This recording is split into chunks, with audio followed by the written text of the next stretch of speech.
and community events.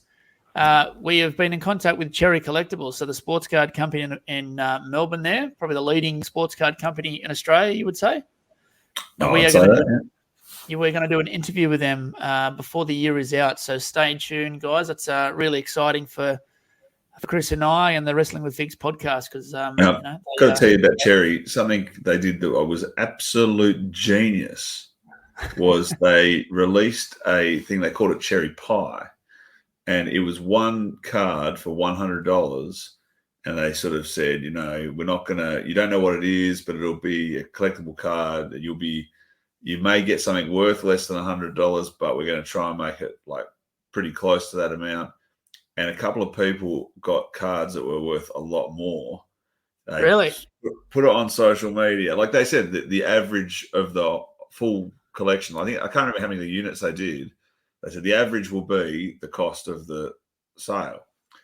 And a couple of people got like $200-300 value cards, put them on socials, went, hey, look at this. And then all of a sudden, people were like, yeah, shit. And they sold out. But it's smart. Yeah, to get rid of any of their extra stock. They sort of made their own collectibles because if you just sell those individual cards, people go, oh, no, I don't care. I don't want to buy that. But then you say, oh, we don't know what you're going to get. It might be worth a bit more. It's genius marketing. Yeah. So, on to my merch perch. I'll start firstly. As you would have seen in the group, he's back home. I bought it again. Second time. Ric Flair Ultimate Edition with the pink robe. Haven't unboxed it yet. That's a plan for the weekend. Really like it. And a few people asked me and said, well, what did you sell it for if you wanted it? And, my mate Lucas Minia, he was the one who bought the last one. Yeah. And I sold it because I bought them as a double pack, as a double deal, Stone Cold and Ric Flair together. Thought, I don't really need another Ric Flair figure. I'll sell it off. Then, after selling it, I realised when we did the Figure Frenzy talk with the Kiwis that I thought, actually, I really like that Ric Flair figure. I want it back in my collection, so had to get it. Other than that, I haven't had a lot of other pickups for this week. I did see one figure live in the flesh, and it reminded me why I don't want this figure. So I'm just going to show you a quick image. Look at that. Look at that HBK Series 120, saw it on the pegs with his bald head and his bung eye, and just not for me. So I left that one there for one of those kids. One of those kids can buy that one and love it. It's still not as bad as the Rey Mysterio Silver Surfer figure. Well, they're on a par, I reckon. They should fight each other. Yeah. Mate, up until yesterday, I had nothing, but thankfully, I went to my local Zing store and I picked up a MJ Pop, the blue Dream Team jersey, special edition. Right, I don't collect pops. Sorry, isn't that a black jersey? No, navy blue. Really? Navy blue jersey, yeah.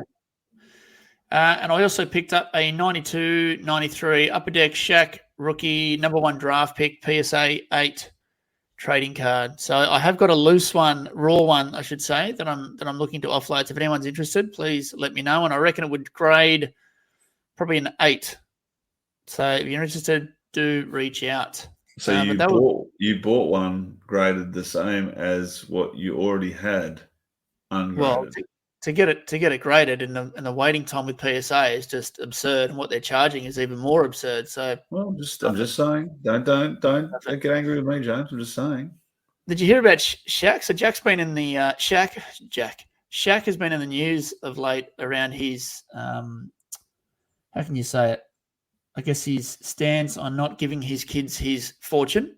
So he's making them work hard for it.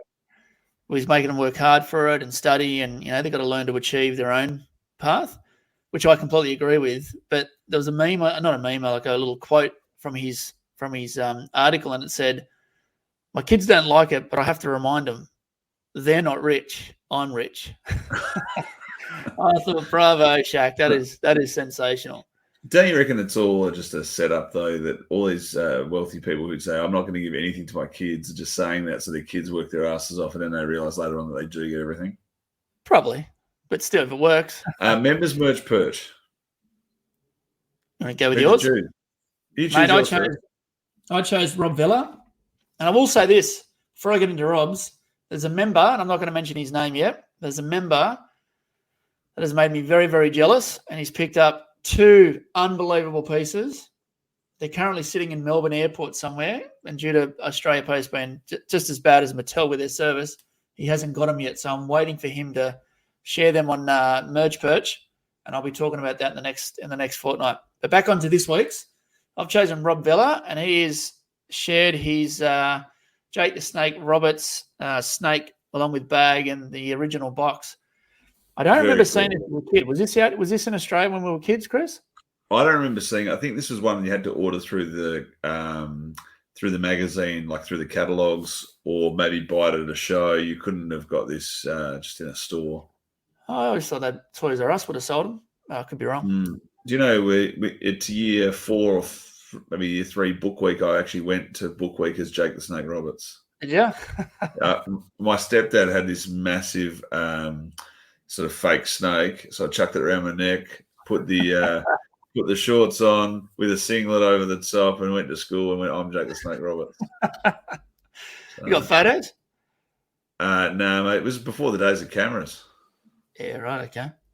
These days, your kids take a crap and everyone's taking a photo and telling them how good they are. Yeah. Back in the 80s and 90s, mate, parents just said they sent you to school, couldn't care less what you were doing. All right, mate. Who did you choose? My man was Merge Perch. Second mention for the night. He hasn't commented much tonight, I don't think.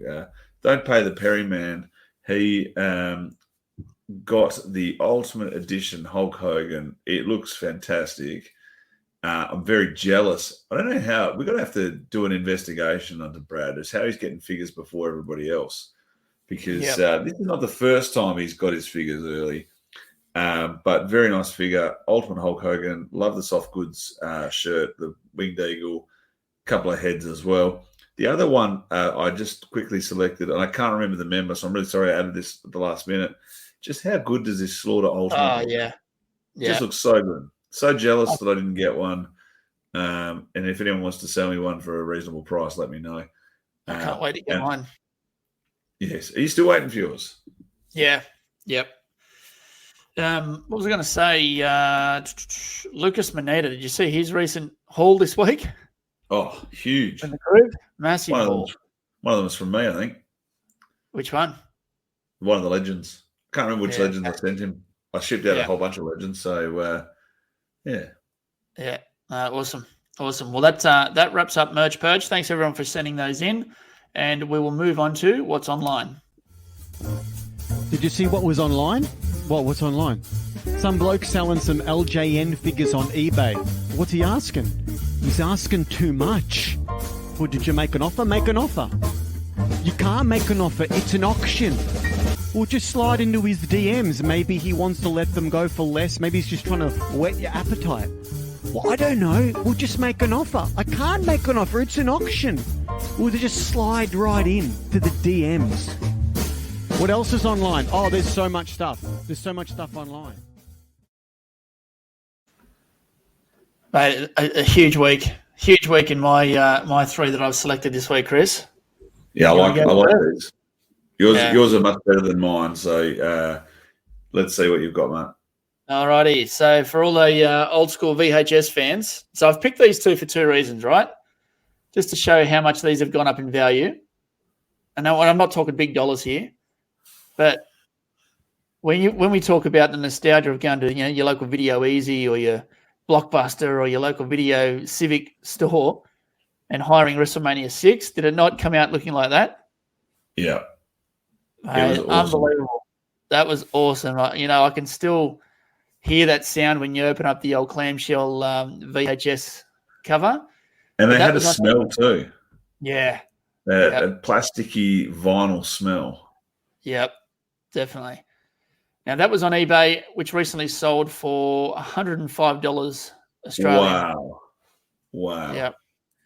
So that's, sign of the times, isn't it? Just now the next speaking on Ultimate Warrior, before you go to the next one, on Ultimate Warrior, I watched the Legends documentary on Warrior. Yeah, good one. It was a great one. Really, really good. That's the best Ultimate Warrior documentary I've seen. Yeah, and you know why? Because it was balanced. It wasn't. It wasn't balanced. Yeah. It wasn't idiots with their egos just kicking someone while they're in the grave. Warrior had his flaws, but it was a good balanced approach to, he had his flaws. It was so hard to see his daughters talking about how much they loved him, and now they won't have him. And also seeing when you could see he was losing it a bit for a bit there when he was speaking at the university. Yeah. And he just sort of just lost his shit. And it was very hard to watch and really sad, especially at the end when you see how he's gone back to it's sort of everything's made amends and then he dies. Yeah. It's almost the perfect written story, right? Yeah. Amazing. Yeah. What's your second one, James? Second one was along the lines of the first one. This time it's a WrestleMania 7 VHS. Now, again, I remember hiring this one probably more so than WrestleMania 6 because I was a little bit older and more wiser, and I just wanted to watch this as much as possible. Yeah. And this was had some great matches. Ultimate Warrior versus Macho Man or Macho King. Obviously Hogan versus Sergeant Slaughter. I remember The Undertaker versus Jimmy Snuka, and me and my mate were watching it, and I'm thinking, holy shit, who is this behemoth of a man, Undertaker? I was just bit scary at the time, but it also had the worst match of WrestleMania history. What was that one? Was that Jake the Snake and Rick the Model Martel? The blindfold match. What a dumb idea that was. That sold on eBay for $66. That video. That's money down the drain, mate. Because I watched that on the network for free the other night, and I was going to say before I watched the blindfold match again about 3 weeks ago. I thought, you know what? I've been too harsh on Rick Martel and Jake the Snake, and it was just as crap as it was as a kid. It's like you want two people to fight each other, and you don't want them to be able to see each other. And I know that he sprayed him in the eyes and all that sort of stuff. I'll tell you what, Jake sold that really well. He really sold that well because watching the vignettes before that match, I was like, man, Jake really got it. Really copped that poison arrogance in his eyes. But he's amazing. Jake was amazing. But anyway, really good. Your big reveal, mate. This is the coolest one. This is huge. And I've got a bit of a blurb to read out too with this. I might start with that first. So, I won't. What I'll say is, so this is probably the second largest sum of money bought for a Michael Jordan piece of memorabilia. And this time it is a MJ rookie season game worn sneaker, which was sold at Sotheby's auction in Las Vegas for $1.96 million Australian dollars. So I'm going to read out a bit of a blurb here, mate, so bear with me. Yep. One fan is now the owner of a game-worn Michael Jordan sneaker from MJ's rookie season, but the kicks don't come cheap. Jordan's game-worn sneaker sold for $1.472 million to a collector, Nick Fiorella, breaking the record for the most expensive game-worn shoe. The Nike Air ships sold Sunday at the Sotheby's Icon of Excellence at Haiti Luxury Auctions in Las Vegas. The sneakers were worn in MJ's fifth ever NBA game for the Chicago Bulls. In the game, which was against the Denver Nuggets, Jordan scored 17 points, 5 rebounds, and 5 assists. The pair of shoes were signed and given to former Nuggets ball boy TJ Lewis, who sold them. Wow. The sneakers were designed by Nike Air Force One creator Bruce Kilgore. According to sneaker rumors, when Jordan signed with Nike back in 1984, the Air Jordan 1A set to be his signature shoe were not ready to, so the company went with airships. The NBA said because the sneaker had so much color, it violated the uniform clause. Before these shoes sold on auction, a different pair of Jordans held the record for most expensive game-worn shoes. These shoes were worn in 1985 when Jordan broke a backboard with a dunk in a 1985 pre-season exhibition in Italy. This was still a piece of glass in one of the shoes when the sneaker was sold for $615,000 at Christie's auction in August 2020. Jeez, how good that? Whoever bought the $615,000 made me laughing. What about the ball boy? Yeah, the Denver Nuggets ball boy held onto these shoes, and he's just, paid nothing for them. And what year was it? 1984. How many years ago was that, Chris? That would be 27. 27. He's held on. 37. 37. Yeah, held on for 37 years, and he's just made himself $1.42 million. That is awesome. So Not a good. bad investment. I love the idea. One thing that drives me nuts is watching professional sport now with little kids with signs in the crowd saying, "Can I have your jersey? Can I have your shoe?"